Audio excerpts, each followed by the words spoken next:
नमस्कार दोस्तों, मैं हूँ आगम सिंह सिसोदिया। हल्दी घाटी में आप सभी का स्वागत है। हल्दी घाटी वो स्थान है जहां हुआ था महाराणा प्रताप और मुगलों की सेना के बीच एक घनघोर युद्ध। हल्दी घाटी का युद्ध लगभग 5 किलोमीटर के एरिया में हुआ था, जिस बीच पड़ती हैं 7 प्रमुख जगह जो कि आपको यहाँ जरूर देखनी चाहिए। तो चलिए शुरुआत करते हैं टॉप 7 प्लेसेस की लिस्ट के साथ, जो कि आपको हल्दी घाटी में जरूर देखनी चाहिए। नंबर 1 प्लेस पे आता है हल्दी घाटी दर्रा। हल्दी घाटी दर्रा हल्दी घाटी युद्ध का प्रमुख स्थान है, क्योंकि यहीं से महाराणा प्रताप और उनकी सेना ने मुगलों को पीछे की तरफ खदेड़ दिया था। जैसा कलर है वाकई में। एक्चुअली में आप ये देखिए, ये है हल्दी घाटी का जो कलर। ये देखिए, यहाँ से आपको पूरी पीली मिट्टी नजर आ रही होगी। ये पीली मिट्टी है, देखिए इस तरह से ये पूरा पीला है। इसका कलर जो है बिल्कुल हल्दी जैसा है, इसी वजह से इसका नाम है हल्दी घाटी। बहुत अच्छे से आपको यहाँ से नजारा दिख रहा है। और भी अलग अलग कलर की यहाँ पे हो चुकी है, क्योंकि अब थोड़ा सा पॉल्यूशन बढ़ चुका है बरसात वगैरह की वजह से। लेकिन ये जो मिट्टी का कलर है, आप यहाँ मेरे उंगलियों पे देख पाएंगे, बिल्कुल हल्दी जैसा कलर है। एक्चुअल में हल्दी कलर की वजह से इसका नाम हल्दी घाटी है। देखिए यहाँ से आप नीचे की तरफ देखिए, आपको घाटी का पूरा फील हो जाएगा। ये रास्ता नीचे की ओर जा रहा है और अब हम लोग घाटी पे चढ़ रहे हैं। घाटी का मतलब देखिए, ऊपर की चढ़ान घाटी कहलाती है। ये घाटी है जिसके ऊपर हम चढ़ रहे हैं। हम आए हैं नीचे से, जा रहे हैं ऊपर तक। देखिए 360 व्यू में मैंने आपको ये दिखाया कि हल्दी घाटी एक्चुअल में दिखती कैसे। बिल्कुल पीले कलर की मिट्टी है, मेरे हाथ पे आप शायद देख पाएंगे। और ये जो कलर है, ये देखिए पूरा का पूरा येलो कलर है। अभी थोड़ा बरसात की वजह से ये ऊपर ब्लैकनिंग हल्की सी कलर चेंज हो चुका है, लेकिन जो एक्चुअल में कलर है देखिए, ये यहाँ पर मैं आपको बता रहा हूँ, ये देखिए येलो कलर की मिट्टी पूरी की पूरी, इसी वजह से इसका नाम है हल्दी घाटी। हमारी टॉप 7 लिस्ट पे नंबर 2 पर आती है महाराणा प्रताप की गुफा। हल्दी घाटी में महाराणा प्रताप की एक प्राचीन गुफा है, जिसके दर्शन अभी हम करने वाले हैं। यहाँ पर ये बोर्ड में आपको सारा डिस्क्रिप्शन मिल जाएगा। तो चलिए अंदर की तरफ प्रवेश करते हैं और गुफा को देखते हैं। तो ये है वो प्राचीन गुफा जहाँ पर महाराणा प्रताप रहा करते थे। ये भी एक तरह का मिट्टी का ही बना हुआ स्ट्रक्चर है। दिखने में थोड़ा थोड़ा ऐसा लगता है कि लावा का है, लेकिन लावा का नहीं है। ये भी उसी तरह की पीली मिट्टी है जैसे कि आपने हल्दी घाटी में देखी, लेकिन अभी इसका थोड़ा पॉल्यूशन की वजह से या फिर वेदर चेंज की वजह से थोड़ा कलर बदल चुका है। और अंदर से भी जो इसके आर्किटेक्चर्स हैं, स्ट्रक्चर्स हैं, वो सभी मिट्टी के हैं। और यहीं पर महाराणा प्रताप रहा करते थे जब वो जंगलों में विचरण कर रहे थे, जब वो अपनी सेना तैयार कर रहे थे। अगर ऐतिहासिक तौर पर कहा जाए तो ये वह जगह है जहाँ पर महाराणा प्रताप का स्थान था जब वो जंगलों में रह रहे थे। ये वो जगह है जहाँ पर वो घास की रोटी वगैरह बनाया करते थे, और वो बिलाऊ उनकी रोटी ले गया था उनके बच्चे से छीनकर, तो बच्चे को समझा रहे थे। वो जो हमने किताबों में, कहानियों में ये चीजें सुनी है, वो जगह यही है। देखिए, इस गुफा को देखने काफी सारे लोग आया करते हैं, लेकिन अब हम आपको दिखाने वाले हैं गुफा के अंदर मौजूद वो गुप्त रास्ता, वो सीक्रेट वे, जो कि बहुत दूर जाकर खुलता है।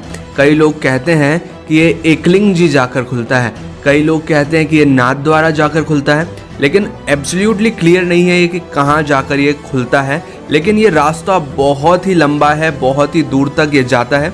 वैसे अब सेफ्टी पर्पस के लिए सुरंग को, इस रास्ते को बंद कर दिया गया है। एक पॉइंट तक ही हम जा सकते हैं, उसके बाद हम आगे नहीं बढ़ सकते। हमारी लिस्ट पे नंबर 3 पर आता है महाराणा प्रताप म्यूजियम हल्दी घाटी। यहाँ पर आपको पुराने ढाल, तलवार, हथियार सभी देखने मिलेंगे। और यहाँ पर लाइट एंड साउंड शो के थ्रू आप ये जान सकते हैं कि हल्दी घाटी का युद्ध कैसे हुआ था, कौन कौन से मूवमेंट्स थे जो कि यहाँ पर इम्पोर्टेंट थे, और किस तरह से युद्ध लड़ा गया था। यहाँ पर आपको एक शॉर्ट फिल्म दिखाई जाएगी जो कि आपको महाराणा प्रताप के जीवन संघर्ष से अवगत कराएगी, जिससे कि आप प्रेरणा ले सकते हैं। हमारी लिस्ट पे नंबर 4 पर आता है बादशाही बाग खमनोर, जो कि हल्दी घाटी दर्रा से लगभग 2 किलोमीटर की दूरी पर है।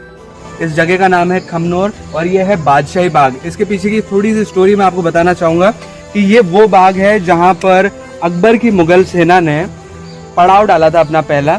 जब हल्दी घाटी का युद्ध होने वाला था, उससे पहले जब अकबर की सेना आई थी, तो उन्होंने सबसे पहले जो अपना पड़ाव डाला था वो यहीं पर डाला था। ये पहले कोई बाग नहीं हुआ करता था, पहले कोई जगह थी। अब इसको बाग बना दिया गया है, एक तरह का उद्यान है ये, जिसको लोग देखने आते हैं, क्योंकि यहाँ पर ही मुगलों ने अपना जो आसरा है डाला था, अपना पहला पड़ाव यहीं डाला था। तो चलिए अंदर चलते हैं, अंदर की तरफ देखते हैं कुछ हमें नजर आता है। तो अब इस बादशाही बाग का जो एरिया है उसको देखकर आप आराम से समझ पाएंगे कि यहाँ पर सेना के रुकने का स्थल हुआ करता था। देखिए कितना बड़ा सा ये मैदान है। और यहाँ आगे तक ये फैला हुआ है, पूरा का पूरा एरिया है जिसके अंदर सेना रुकी थी। और अभी तो इसको गार्डन बना दिया गया है, लेकिन ये पहले रुकने का स्थल था। हल्दी घाटी में आपको शुरू में तो ऐसा लगेगा कि आपको जंगल ही जंगल दिखाई दे रहा है, लेकिन कुछ देर बाद आप जब आगे चलेंगे तो आपको एक बस्ती नजर आएगी। काफी सारे लोगों के घर हैं यहाँ पर, काफी सारे रेस्टोरेंट्स हैं, काफी सारी लॉज धर्मशाला भी आपको शायद यहाँ ढूंढने पर मिल जाएं। और अगर आप नाश्ता वगैरह करना चाहते हैं तो भी आपको यहाँ दुकानें मिल जाएंगी। महाराणा प्रताप का जो युद्ध हुआ वो रक्त तलई में हुआ। अच्छा, वो समतल जमीन थी। महाराणा प्रताप की जो सेना थी वो पहाड़ों पर छापामार युद्ध करती थी। उन्होंने मुगलों ने देखा जब ये वो पहाड़ों पर अब उनके वो आदि नहीं थे इसके पहाड़ों में चढ़ने के, तो उन्होंने पीछे हटना शुरू किया कूटनीति के तहत। वो जो पीछे हटते गए और रक्त तलई के आसपास मतलब समतल जमीन आई, उसमें प्रताप को घेर लिया। और वो भयंकर युद्ध हुआ, केवल मात्र 6 घंटे का युद्ध था। अब हम पहुंच चुके हैं रक्त तलाई। ये एक संरक्षित मॉन्यूमेंट है, यानी कि प्रोटेक्टेड मॉन्यूमेंट है। इसके बारे में सारी जानकारी आपको यहाँ मिल जाएगी। वैसे अब यहाँ है मेन गेट। ये तो बड़ा वाला गेट है, इस पर लॉक लगा हुआ है। हम लोग चलेंगे साइड से। तो हम अंदर प्रवेश कर चुके हैं रक्त तलाई के अंदर, और यहाँ पर छतरियाँ बनी हुई हैं जो कि एक स्मारक के रूप में है। यहाँ पर युद्ध हुआ था। ये छतरी एक स्मारक है, जो लोग यहाँ पर शहीद हो गए उनके लिए ये छतरियाँ बनाई गई हैं। रक्त तलाई का जो इम्पोर्टेंस है वो इस वजह से है कि जब हल्दी घाटी का युद्ध हुआ तो बहुत ज़्यादा मारकाट मच गई थी, बहुत ज़्यादा खून बहा था। जो योद्धा लड़े थे आपस में उनका बहुत खून बहा था, और जब उस युद्ध के दौरान बारिश हुई तो वो सारा खून बहते बहते इस जगह आके इकट्ठा हो गया, और यहाँ एक तालाब जैसा बन गया, एक तलाई बन गई जो कि बिल्कुल लाल कलर की थी। उस टाइम की बात है, बिल्कुल लाल कलर हो गया था। इसी वजह से इसका नाम रक्त तलाई रख दिया गया। ये जो गार्डन आप मेरे सामने देख रहे हैं, जो घास फूस उगी हुई है, पेड़ पौधे उगे हुए हैं, ये पूरा का पूरा गार्डन पहले था रक्त तलाई। यही वो जगह है जहाँ पर खून आकर इकट्ठा हो गया था। खून और पानी, पूरा तालाब का कलर लाल कलर का हो गया था, और पूरा का पूरा इलाका एक ऐसा लग रहा था जैसे कि खून का एक तलाई बन चुकी है। इसी वजह से इसका नाम रक्त तलाई रख दिया गया। रक्त तलाई के पीछे की और 2 छतरियां बनी हुई हैं, और वो छतरियां हैं उन वीरों की जिन्होंने हल्दी घाटी के युद्ध में अपना बलिदान दिया। वो वीर थे। तंवरों की छतरी है ये। यहाँ पर आपको इस शिलालेख में लिखा रहेगा, यहाँ पर इंग्लिश में लिखा हुआ है, यहाँ पर हिंदी में लिखा हुआ है। तंवरों की छतरी है। राजा रामशाह तंवर और उनके 3 पुत्र जो थे वो ग्वालियर के रहने वाले थे, और उन्होंने हल्दी घाटी के युद्ध में अपने प्राणों का बलिदान दिया। वो महाराणा प्रताप की साइड से लड़े और यहाँ पर वीर गति को प्राप्त हुए। उनकी स्मारक में यहाँ पर ये छतरियां बनाई गई। हमारी लिस्ट में टॉप 6 नंबर पे आती है चेतक समाधि, जहां पर महाराणा प्रताप के स्वामी भक्त घोड़े चेतक का अंतिम संस्कार किया गया। ये चेतक घोड़े की समाधि छतरी वाली चेतक मरा पहाड़ी के उस पार था, 22 फीट का नाला चम करते वहीं पर मर गया था। यहाँ पे लाके समाधि बनाई।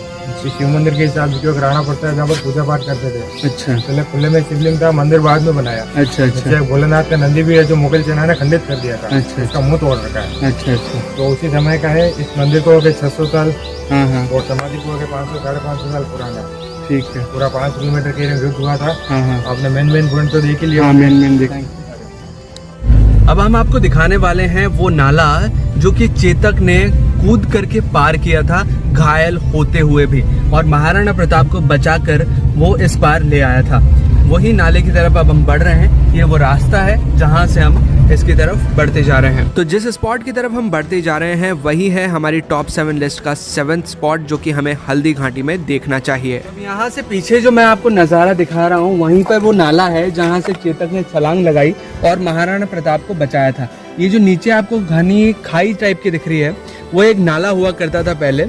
अभी सेफ्टी पर्पस की वजह से हम नीचे नहीं जा सकते, लेकिन ऊपर से आप इस नज़ारे को देखिए। इतना गहरी खाई है, और ये 22 फीट का, कुछ लोग बोलते हैं 23 फीट का है। ये नाला होता था जिसको पार करके, जिसको कूद करके चेतक पार आया था महाराणा प्रताप को लेकर। यही वह क्षेत्र है जहाँ पर चेतक ने अपने प्राण त्यागे थे, लेकिन उसका स्मारक थोड़ा दूर जाकर बनाया, जो आपको अभी हमने छतरी में दिखाया। लेकिन ये जो जगह है, ये इसी एरिया में कहीं चेतक ने प्राण त्यागे थे। यहाँ पहाड़ के ऊपर है महाराणा प्रताप का स्मारक, जिसमें महाराणा प्रताप चेतक घोड़े के ऊपर सवार दिखाई दे रहे हैं। तो ये है महाराणा प्रताप का स्टैचू जो कि इस हिल टॉप पर बना हुआ है। इस स्टैचू में महाराणा प्रताप अपने स्वामी भक्त घोड़े चेतक पर सवार नजर आ रहे हैं।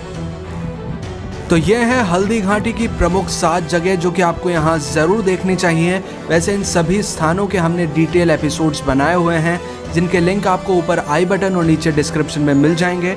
वहाँ जाकर आप इन सभी स्थानों को डिटेल में देख सकते हैं। और अगर आपको ये वीडियो अच्छा लगा हो तो प्लीज़ वीडियो को लाइक कीजिए, शेयर कीजिए, और अगर आपने चैनल अभी तक सब्सक्राइब नहीं किया है तो प्लीज़ चैनल को सब्सक्राइब कीजिए, बेल आइकन को दबाकर ऑल पे प्रेस कीजिए ताकि इसी तरह के वीडियो नोटिफिकेशंस आपको आगे भी मिलते रहें।